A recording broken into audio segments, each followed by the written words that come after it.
قدرمنو حاجي صاحبانو په حج کې داسې کارونه مه کوئ چې د خپل هیواد رنګه بده کړي. داسې کارونه مه کوئ چې خپل هیواد او خپل خلک بدنام کړي.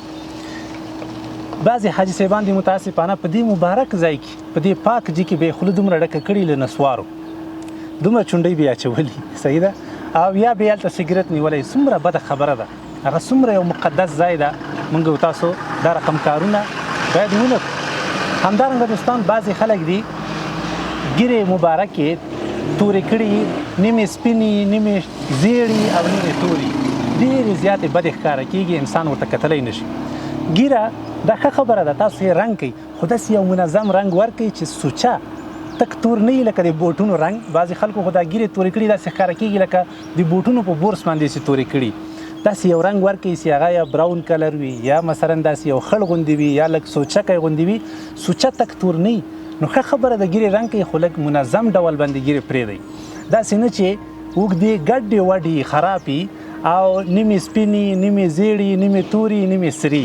دا ډېره د افسوس خبره ده. بعضې خلکو غټ غټ واسکټونه، درانه درانه خیرن واسکټونه یې اچولي په دې حج کې چې سړی ورته ګوري سړی حیرانېږي. بعضې خلکو به غټې غټې لونګۍ وهلي.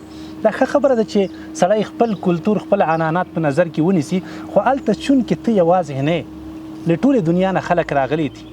کوشش وکړئ چې د صفایي خاص خیال وساتئ. که واسکټ اچوئ، که پکول اچوئ، یو منظم ډول باندې، که پټګی وایي وړوکی ښایسته پټګی ووایي چې د خلکو مینه پرې راشي.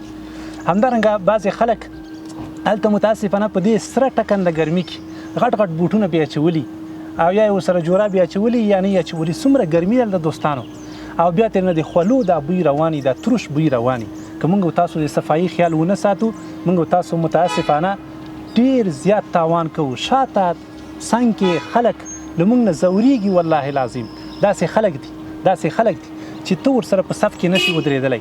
دا موږ تاسو ته چې اسلام راهنمایي کړې ده چې تاسو کې څوک کله پیاز وخوري نو ولې جمع ته باید را نشي، د دې په خاطر باندې چې څوک اذیت نشي. داسې خلک دي چې هغوی په هفته کې یو ځل هم نه لامبي. دا د افسوس ځای ده. هلته سړي نه ډېره زیاته خوله وځي. نو دا کوشش وکړئ چې انشاءالله که هره ورځ نه یوه ورځ بعد خو خامخا ولامبئ. د نظافت ډېر زیات خیال وساتئ. په لارو کوڅو کې مه کښېنئ. په لارو کوڅو کې څه معنا لري چې تاسو ناست یئ؟ بعضې خلک دي په دوکانونو، په سوپر مارکیټونو کې شپه ورځ ګرځي او راګرځي، عبادتونه او هر څه تېر نه پاتې دي. په لارو کوڅو کې، پیاده روي کې چېرته داسې چمن وي چې ټول خلک درته ګوري، کوشش وکړئ چې وخت ضایع نه کوئ.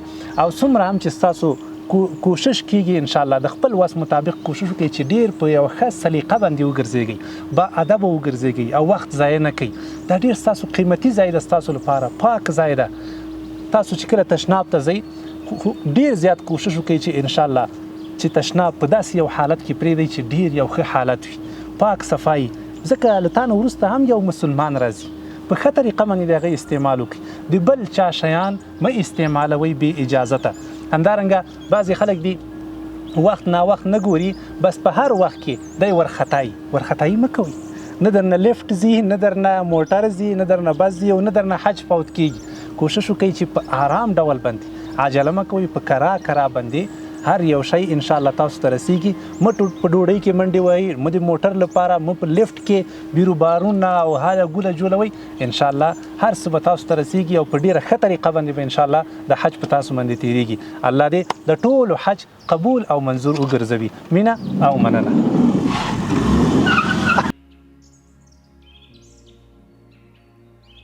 په اذان اکیډمي کې شپه ورځ استادان ناست دي چې ستاسې اولاد ته قرآن ورزده کړي او دین ورزده کړي. که تاسو غواړئ چې ستاسې اولاد روښانه آینده ولري، همدا اوس په اذان اکیډمي کې ثبت نام وکړئ.